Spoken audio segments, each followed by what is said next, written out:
Vinícius que nasce em 1913, no Rio de Janeiro, e que tem um lugar muito especial dentro da nossa literatura, porque, afinal, Vinícius é alguém que está inserido no âmbito do modernismo, mas que tem características que o tornam um poeta muito peculiar, muito próprio. Nós podemos, a título de começo, pensar na seguinte característica: Vinícius é alguém que, em determinado momento, nós falaremos melhor sobre isso mais à frente, em determinado momento, ele se aproxima, no que diz respeito ao conteúdo dos temas do próprio modernismo. Temas mais concretos, temas mais cotidianos, temas mais do homem e da mulher em carne e osso. Só que, nesse mesmo momento em que o Vinícius, quanto ao tema, está se aproximando do modernismo, no que tange, no que diz respeito à forma, ele faz o movimento inverso.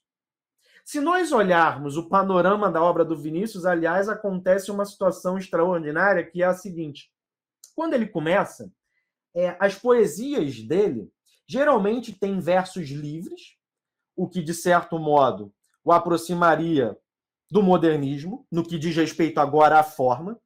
Só que lá nas primeiras poesias, os temas não eram modernistas.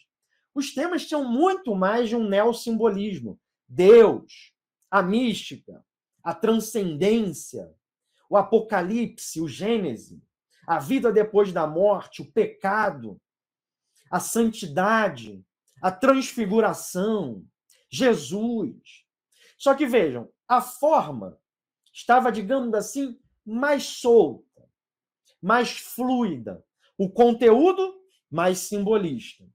Porém, passado um tempo, a partir, sobretudo, da década de 40, e vejam, Vinícius começa a escrever muito novo, né? O seu primeiro poema, A Transfiguração da Montanha, sobre a qual fiz uma live, inclusive, com o professor Marcos, que está aqui no YouTube, é publicado em 32.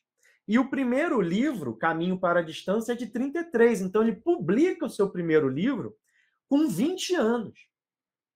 Só que, vejam, a partir da década de 40, o que acontece? A forma que antes estava mais livre, mais solta, ela vai para a tradição. Só que o tema, que antes era mais simbolista, vai para o modernismo. Só que é um modernismo muito particular, né? Um modernismo em que nós enxergamos características românticas, um modernismo em que nós, de vez em quando, ainda enxergamos características simbolistas também, mas um momento a partir do qual o Vinícius começa a mudar o seu foco. Então, se antes ele se preocupava com Deus, com a culpa, com a salvação, com a perdição, com o inferno, com o diabo, com o pecado, depois ele começa a olhar, sabe para onde? Para a mulher que passa, para a mulher com quem ele se deita, para a mulher que ele deseja, mas que talvez não o queira, para a mulher que ele tem naquele momento, mas que ele talvez já não queira mais. Começa a olhar para os seus amigos, e tantos foram os poemas escritos em homenagem a amigos, como, por exemplo, Pedro Nava, Manuel Bandeira, Pablo Neruda, Otávio de Faria, dentre outros. Então, vejam, é como se o Vinícius, ao longo da vida, fosse mudando o seu olhar para um lugar, digamos, mais ao chão, ao térreo, mais próximo, mais carnal. Então, vamos pensar um pouco, pessoal, sobre essa dualidade, ou sobre essas diferenças, ou sobre essas transformações que se passaram na poesia do Vinícius. Mas faremos isso sem maniqueísmos. Ou seja, explico, pessoal. Porque, vejam só, o próprio Vinícius, lá na década de 50, já final dos anos 50, ele vai organizar a sua antologia poética. Então, ele olha para os poemas que já escreveu, antologia poética, e ele fala assim, não, calma aí, eu vou fazer um livro, uma antologia minha, com os que eu julgo melhor. E ele escreve um prefácio a essa antologia, em que ele diz o seguinte, olha, até 1938, quando eu publico um livro chamado Novos Poemas, eu estava na chamada fase do sublime. É ele que fala. Eu estava na chamada fase do sublime, que outros autores críticos vão chamar de fase religiosa, fase transcendental, fase mística, fase metafísica, percebe? E aí ele diz o seguinte, e depois de 1938, quando virão livros como Cinco Elegias, como poemas, sonetos e baladas, eu mudei. Eu saí da fase sublime e fui para a fase cotidiana, para a fase carnal, para a fase da experiência diária, com linguagem coloquial, enxuta, mais simples, mais direta, onde a mulher é o centro das minhas atenções. Na primeira fase, o centro das atenções era Deus. Na segunda fase, a mulher era o centro das atenções.